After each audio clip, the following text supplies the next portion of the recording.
around November 2021, tama ba? November 2021. So I was moving on with my life. I was flying and at the same time studying. Break even na ako sa finances ko. Biglang nag-contact sa akin si Mami Tanch and si Mami Sara. Nag-message sila sa Facebook ko. And I was surprised kasi to begin with, hindi kami magkakaibigan.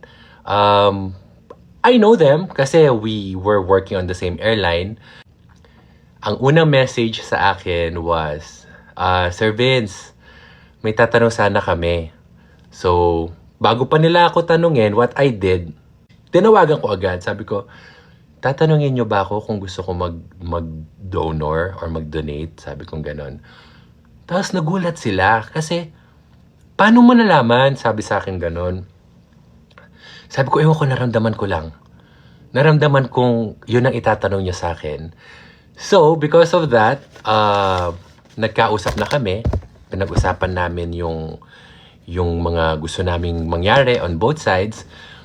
Una, para akong applicant nun, para ako nag-a-apply kasi gusto ko na talaga magkaroon ng anak. And at the same time, they also wanted to have children. Gaya ng sabi ko, I will always focus on my story. And kung ano man ang meron sa side nila, hindi ko na itatouch yun. So, ang sabi ko lang, tinanong ako anong reason kung bakit gusto ko magkaanak. So, sabi ko sa kanila, ang main reason ko is because I want to pass on my legacy to the children. Gusto kong ibigay yung sobrang pagmamahal na meron ako sa mundo, yung caring ko sa mundo, gusto ko mabigay sa mga bata. Gusto ko ng ganong pakiramdam. I am not looking for a child or hindi ako naghahanap ng anak para may mag-alaga sa akin sa future. No, hindi yun ang mentality ko. Sabi ko sa kanila, hindi yun ang gusto kong mangyari kasi I can't take care of myself. So natuwa sila doon. Pangalawa, kinuwento ko nga yung story doon sa dad ko kung bakit gusto ko yung magkaroon ng baby to pass on my legacy to the children. At yung heart na mapagbigay at yung heart na mapagmahal, yun lang yung may iwanan natin sa mundo eh. At saka memories. And at the same time, ang sinabi ko pa sa kanila, kasi concerned din yung custody.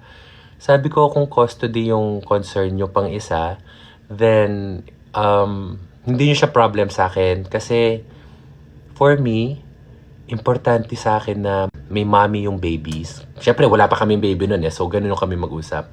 Importante sa akin na may mommy at sa mommy lalaki. Kasi, with my experience in life, I grew up with my dad and my mom is a flight attendant. So, alam ko yung buhay na laging wala si mommy. I was still longing for a motherly nurturing.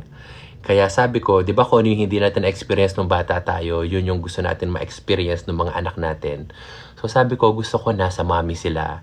Tapos, alam nilang may father sila na nandyan, na present, and at the same time, responsible father sa kanila. At kikilalalin nilang father. So with that, nag-agree kami sa mga conditions. And so, at that time, ang hanap kasi nila is unknown, yung hindi kilala. Pero yung hindi kilala yung donor. Pero nung nakausap nila ako and they saw siguro on how I presented myself and my intentions, doon na nabuo yung okay, sige, we can try. And then that was around November and then I didn't hear from them for a few months until nag-contact back na sila sa akin around February yata of 2022. Nag-contact na sila sa akin. And then we tried. But of course, before we did try of having a baby, syempre nagpa-test muna ako kasi ako ang giving area eh. Sila ang recipient. So I have to make sure na wala akong communicable diseases. I have to make sure na wala akong infectious diseases. So nagpa-test muna ako sa laboratories kasi nga I already have that experience with the past trial na nag-try akong mag-baby noon. So kailangan akong i-test noon. So test din ako ngayon para safe naman ang matatanggap ng recipient. Yan. And with that, lipat tayo ng part 4.